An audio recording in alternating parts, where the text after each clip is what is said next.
Okay, hi everyone. As Erica said, my name is Jackie Eyl. I'm the Chief Program Officer at Kid Museum. I'm here with a beloved colleague of mine, Nakia Harper, who is our Senior Director of Development. And the two of us are here today to really share with you what's happening a mere, 2 blocks away. A very, very exciting moment for us. And we are thrilled to be able to share it with you. First of all, I also want to say to Erica, I'm so glad that whatever I did worked, because it's so not true that I had it all together. Nakia has known me longer than Erica. We met when I was pregnant with my first child, who's now 24. And I know all of you are out there in the world, and you realize there are certain people in your lives that you cross paths with that you never ever forget, and you hold them in your heart. And Nakia is one of them. And so just recently, Nakia and I met at Discovery Creek Children's Museum way back in the late 90s, or yeah, and here we are again working together at another children's museum, making magic happen. So before I launch into what Kid Museum is and where we are, I want all of you to take a moment to identify yourselves as makers. We are all makers. That is who we are. We make things. It is universal and timeless to have a desire to make things. And so think for a moment about the last thing you made that brought you joy. And would anyone like to share what that is? Did anything pop into your mind? It could be anything. It could be a birthday cake for a child. It could be solving a problem in your home. Yes, please share. A Christmas ornament. And did that bring you joy? Wonderful. Anyone else would like to share? I made sauerkraut. You made sauerkraut. That is dedication. Take a look. Stand next to the speaker so the Stand next video. to the Yeah, yeah. speaker. I'm a moving person. I move a lot, so keep me still. Yes. I made limoncello. Limoncello. Oh, I love it. I love it. Yes. What did you do? Finish the book. You finished the book. I know, I love it. You made time to read a book. I love this. What else? Anyone else want to share? Yes. Pottery bowl. A pottery bowl. Okay, so, I just like to start off with that because everyone has inside of them creativity, problem solving, perseverance, and the joy of making. And I want us to sort of center on that because that is what Kid Museum is about. Kid Museum is a place for creativity. We inspire that in the children who come to us, the adults who bring them, the teachers who we work with. We've been in existence. A lot of you know us. I mean, we have a connection to Rotary Club, Bethesda Roatary Club. You were so generous to donate to us many years ago. We are still and established ourselves in Davis Library. But what happened was that was in 2014. This was a proof of concept. Could a maker-based children's museum work? Are we solving the problem that we're here to solve, which is to bring high quality, engaging, hands-on, STEM-based education to those who need it most in our community? Well, proof of concept has been proved. It has been proved over and over and over again to the point where the need to grow was screaming. And so Davis Library is wonderful. It's been a wonderful home to us, continues to be a wonderful home to us, but it became apparent that it could no longer contain all that we were doing. And so the search for an additional home, a flagship location, had always been in play. And I'm pleased to tell you that just 2 blocks away, we have established a 37,000 square foot facility that I urge you to please come visit. It is our flagship location. We opened, as I said, last May. And I want to show you a little bit about what we're doing and share with you. I want to bring you to the inside. Now, I can't bring Kid Museum to you through slides. It just doesn't work. I brought a few items with me, and I'm pleased. What is your name? Martin. Martin? Barton.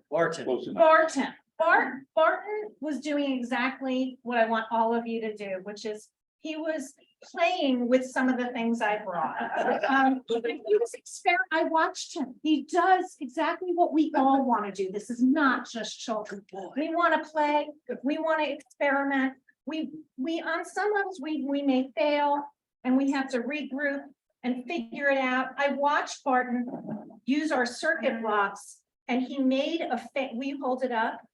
He made a fan. The circuit blocks, you made the fan work. So he connected wires to power and he ran a fan and he's just experimenting over there. So I urge you to please do that. I'm going to show you some slides of what we do in our space, but I brought a little, like, I don't know, we're in a restaurant, so let's call it an amuse-bouche or an appetizer for you so that you could get your hands on some of the things we do. So you're looking at our location. Our building was originally, it was built as the food court in that area. Some of you probably remember that. A lot of people come in and suddenly have a craving for ice cream. And then it was Street Sense, which was a collective of designers and architects. And now it's Kid Museum, and I call it like a terrarium of creativity. It's surrounded in glass. It's, you know, cement floors and an open ceiling. And it's really, as I said, what we did was we built an envelope for the programmatic experiences that we create at Kid Museum. So you're looking at the entry, and we can advance the slide. I'm just going to quickly show you. We have a space in the front of the museum called Maker Playground. This is the only space that's unfacilitated. It's an open-ended, self-guided gallery of weird and wacky interactives that are built in-house. We have an exhibit studio run by two makers, and a third maker is being hired. These are exhibit designers who work with everyday materials to create weird and wacky experiences for our learners that are multi-generational and inspire them to make. So this is the touch point for what happens deeper in our studios. You're looking at an interactive called Bananas versus Crystals. It means nothing to you, but we just thought, let's call it that, because it's basically a giant circuit, which is what you were doing, Bart, but this is on a table that was left behind by Street Sense that was meant to be offices, you know, like cubicles. And so our exhibit designer stole it one night, late at night, and brought it over into this part of the museum. And the banana side, if you connect wrenches to things that are conductive, will light up a light that you can see. We don't give instructions. We don't tell you how to do it. You just begin experimenting until you figure it out. And then you ask yourselves, how did that happen? What did I just do? You connected a circuit on the banana side and the crystal side. You had to maybe work with other people to do that. You had to be collaborative. You had to persevere through it because it doesn't happen easily. And so let me show you a few more. We have in our space dedicated studios to authentic tools and materials of making. And our goal is to inspire everyone to get in touch with that creativity and make in different levels. So this is our electronics studio, and you can see our friend, our robot. And again, we're not telling you what this is. We're asking you, how can you make the robot happy? And we have a buffet of materials that you put in the little robot's hands. And it's not really a robot, it's a circuit. And so what you're learning through the exploration is what is conductive and what isn't. Because when you put something in the hands that is metal and conductive, the green light on his head goes off. You put a feather in, it's not going to light. And then you sort those materials, and we watch our learners say, what do these have in common with? Again, we are dedicated to constructing learning experiences that are driven by the learner. In addition to our electronics studio, we have a textile studio where we explore fiber arts. We do everything in there from hand sewing to crocheting to hook rugging to machine sewing. You're watching here one of our first family activities, which was wet felting. Kids learn how fibers come together. These are everyday materials. We wear clothes every day, but do we ever think about what they truly are? And this is opening up that world for children in our textile studio. In addition to our textile studio, we have a cardboard studio, a wood shop, and I'm showing you here what we call materials bar. This area changes, and it's an opportunity to experiment with different materials and make something mainly that you can take home. This was our first engagement that you see here. This is sawdust carpets. So in the making of Kid Museum, we had to make a lot of cabinetry and shelves and tables on wheels. And that produced a lot of sawdust. We kept the sawdust and we worked with Guatemalan artists who are dedicated to making sawdust carpets for ceremonial purposes. We dyed that sawdust, and upon our opening, we had a sawdust carpet made in honor of the opening of this museum. So, and it was the sawdust from the making of Kid Museum, which was particularly interesting and really cool.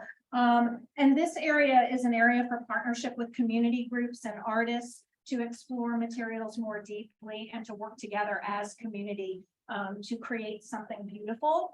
And to either take it home or not. I have on the table our newest engagement, which is called Hardware Prints. And it's a way for families to understand the process of collograph and block printing. We've been working with an Indian block printer, and we have a beautiful piece of art that she made for Kid Museum. And then you could make your own block print using hardware, which is a mashup of our materials. So that's just a really fun area. Let me show you a little bit more of what's happening in our space. This is our wood shop. Actually, that's the wood shop at Davis. The wood shop at 3BMC down the street is about 4 times the size, if not more.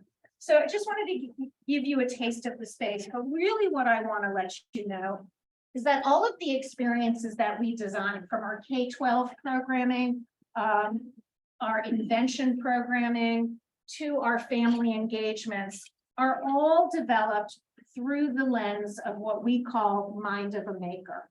And I'm showing you this graphic so that you can take a look at the 8 attributes and characteristics and skills that we believe and intentionally set for our learning experiences. These are the skills that we believe that children need to, what we say, invent the future.